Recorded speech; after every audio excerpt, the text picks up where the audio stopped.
Kənd Təsərrüfatı Nazirliyi yanında Aqrar Xidmətlər Agentliyində əməliyyat keçirilib. Qurumun vəzifəli şəxslərinin qanunsuz əməlləri ifşa edilib.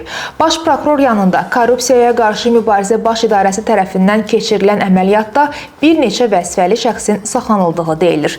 Məlumata görə Agentliyin Dövlət Texniki Nəzarət Şöbəsinin müdir müavini Rəşad Yolçiyev və bir sayılı Dövlət Aqrar İnkişaf Mərkəzinin Texniki Nəzarətin təşkili sektorunun müdiri Arif Həsənovun xidməti vəzifələrinin icrası zamanı ayrı-ayrı şəxslərdən rüşvət almaları barədə daxil olan məlumat əsasında keçirilən əməliyyat axtarış tədbirləri nəticəsində cinayət işi başlanılıb.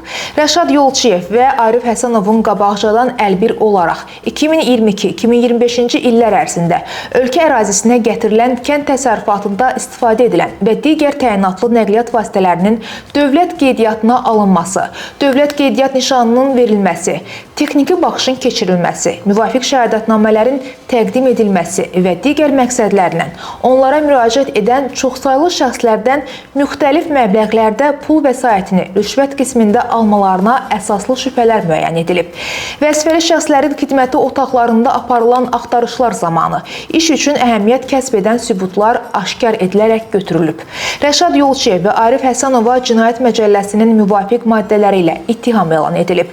Binəqədi rayon məhkəməsinin qərarı ilə ev dustaqlığı və vəzifədən kənarlaşdırma qəti imkan tədbirləri seçilib.